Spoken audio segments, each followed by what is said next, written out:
أهلا وسهلا فيكم وين ما كنتوا. مشوارنا اليوم بمطار بانكوك الثاني اللي هو دون موانغ.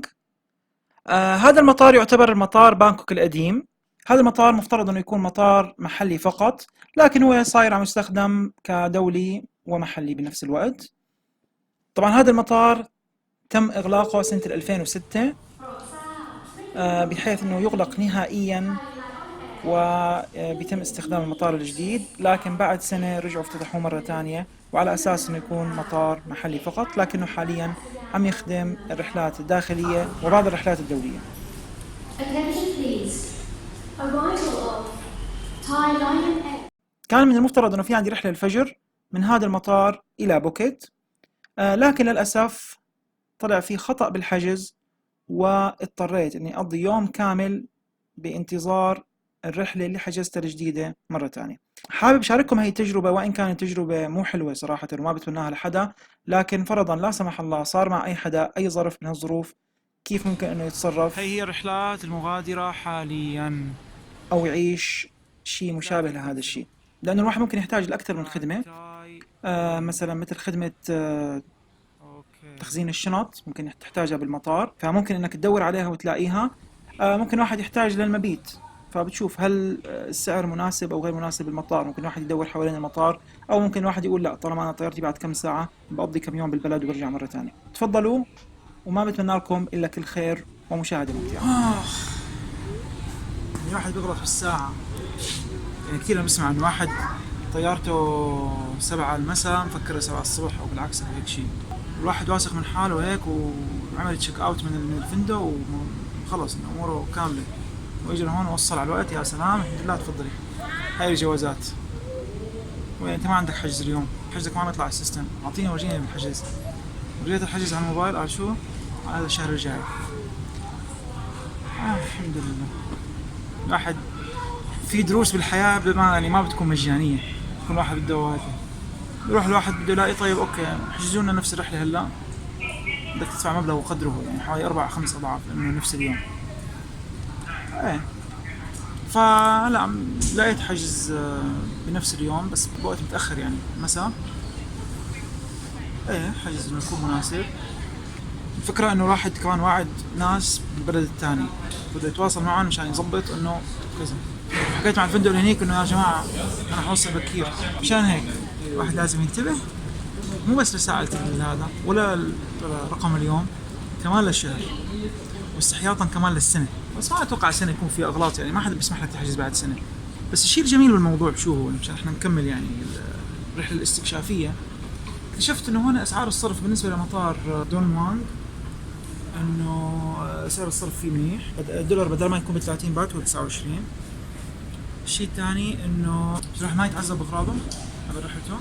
عاملين كمان خدمة انه حط الشنطة عنا تدفع عليها باليوم 75 بات.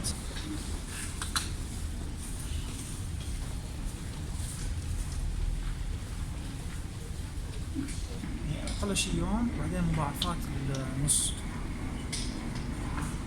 I have two large bags, one small. Same price. Okay. Here? شنطتي صغيرة وكذا نفس الشيء.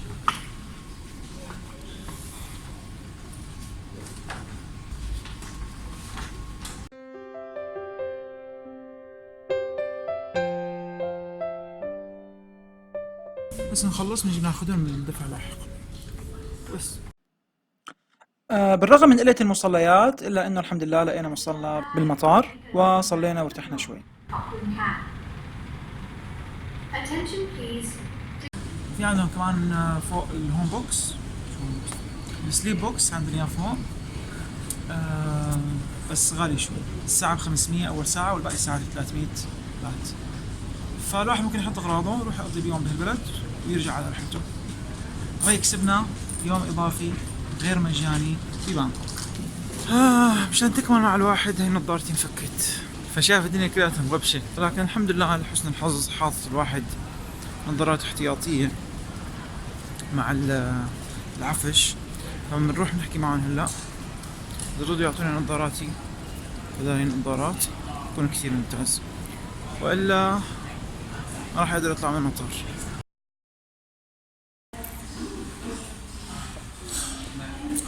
دانكن دونتس في بانكوك. اهلا وسهلا. ما بدك؟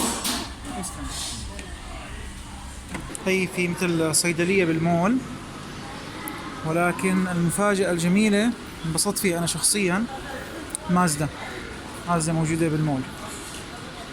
حابب اشتري تفضل. وهون كمان عشان الواحد كمان ما يحس بالغربة، هاي بيتزا كومباني، وهي بيتزا المقبولات البحرية. يعطيك العافية إن شاء الله.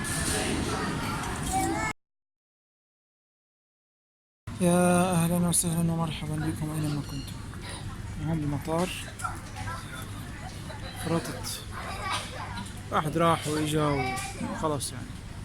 في عندي ملاحظة أنا بالنسبة للشركة اللي حجزت معهم بأحد النشاطات، صار فيها معي ظرف.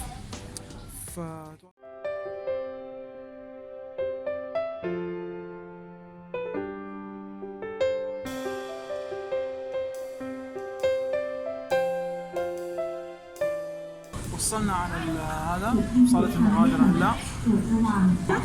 خلينا نشرب قهوة بعدين نطلع على الطيارة. تفضلوا معنا إلى الطائرة.